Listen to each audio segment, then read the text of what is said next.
Magandang araw mga kaibigan. Bigyan natin ng reaction, opinion itong post ni Attorney Raul Lambino. Sabi niya, nagtataka ako at iba pang mamamayang Pilipino kung bakit wala yatang live or video recorded Easter Sunday message ang Pangulo ngayon. Bakit kaya? Ako rin, kasama ako sa nagtataka dahil madalas po ang ating Pangulo, kahit hindi nga mahalaga, nagbibideo siya eh. Yung pautang SS ba yun? SSS. Samantalahin nyo na ito. Kaysa yung papuno, mangungutang kayo sa 5-6. Hindi mangutang na lang kayo dito. Kaya, bakit naging spokesperson sa ng SSS? Hindi naman trabaho ng presidente yung mag-advertise pautang ng SSS. Ano yun ha? Recorded na video. Ang dami niyang mga recorded video na nagsasalita siya, nag-i-inform siya. Nung nagsimula ang giyera sa Iran at Israel, US, nagsalita na naman siya, Sunday, that was a Sunday. Tandang-tanda ko eh. Mga kababayan, nagre-report ako sa inyo. Nagsimulang giyera sa Middle East, sa awa ng Diyos, wala namang nasaktang Pilipino. Mamaya-maya, nag-report na naman siya. Recorded video messages. Mga kababayan, mayroon na tayong isang Pilipina na nasawi sa Tel Aviv, Israel. Ganun. Nakasanayan niya na yun eh. So ako, nagtataka ako, napaka-importanting okasyon sa atin bilang Christian country, itong Easter message.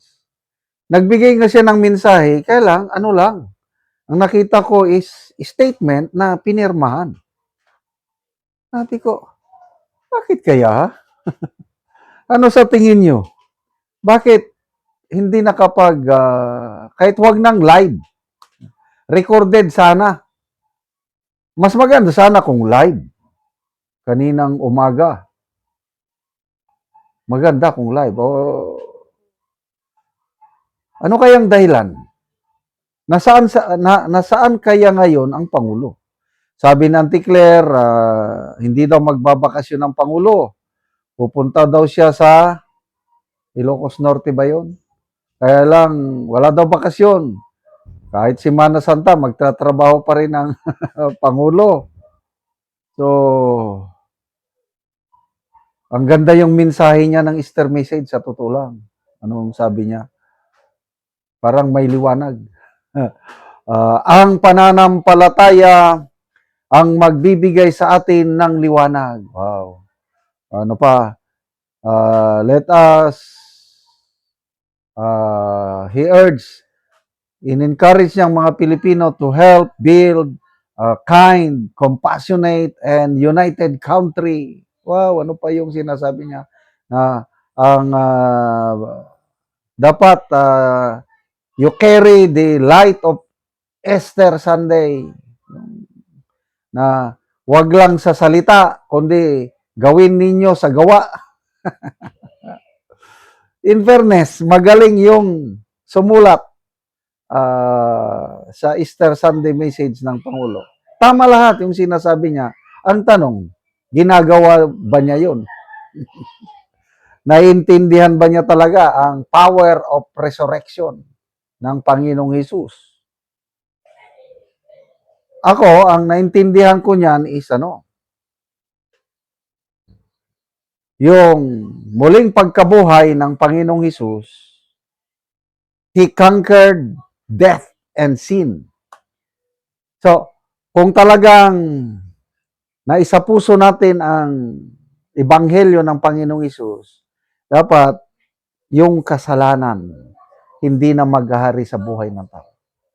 Ako, isa ako sa matinding makasalanan. Up to now, nakakasala pa rin.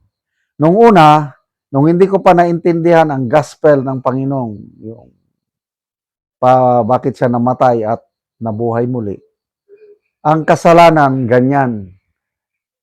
Kung saan niya ako gustong dalhin, sumusunod lang ako sa gusto ng kasalanan. Ngayon, iba na. I am set free. Yun po, sabi ng Panginoong Hesus, if the Son sets you free, you are free indeed. So, yung kasalanan, hindi na ako hawak sa leeg. Ang kasalanan, nandyan na lang sa tabi-tabi. From time to time, dahil tao lang ako, nagkakasala. Kaya lang gawin ko, 1 John 1:9, humingi ng kapatawaran sa Panginoon. Ang kasalanan, nanunukso na lang. Kaya lang, I will say, sa tulong ng Panginoon through the Holy Spirit, no! Galatians 2:20. Yan ang sagot ko palagi. Ano yung Galatians 2:20? I have been crucified with Christ. And it is no longer I who lives, but Christ is living in me.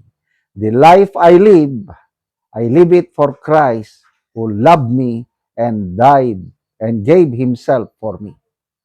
Kaya, ngayon, dahil nasa buhay ko na, puso ko ng Panginoong Hesus through the Holy Spirit, meron akong lakas to say no to sin. Ayoko. Lord, help me. Yan.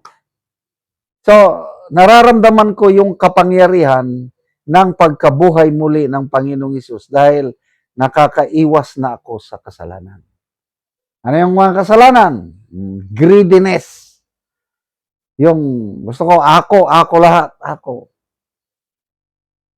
Gusto ko yumaman, gusto ko lahat makamtan ang mga, yung mga lust of the world, lust of the flesh, pride of life, nandiyan lahat nung una. Ngayon, wala na. Yung pagiging greedy ko, napalitan ng compassionate heart, generous, bigay lang, ganon. So, yun ang kapangyarihan ng ano. So, again, tanong, bakit hindi nag-live message? O bakit wala siyang recorded video message ang Pangulo ng Easter Sunday? Kumusta? Nasa mabuting kalagayan kaya siya o nandyan siya somewhere?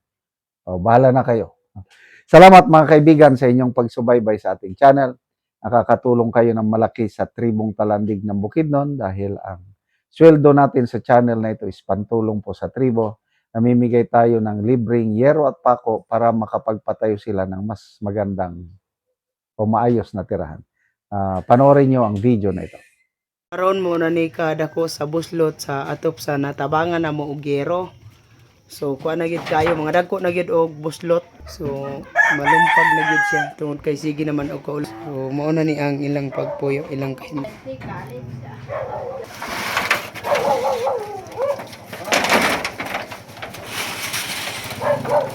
kaya may tempura na.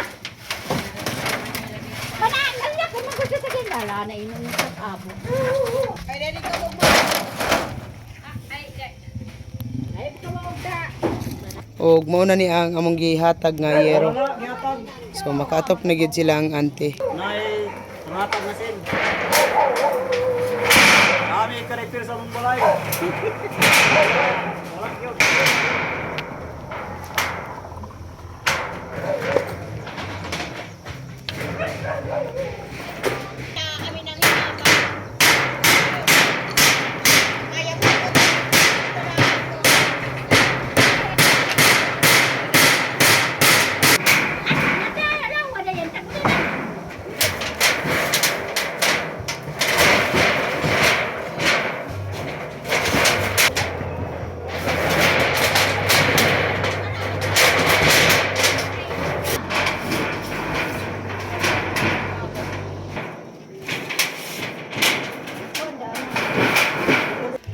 Og karon human na gid sa pag-atop ang among ginahatag nga yero.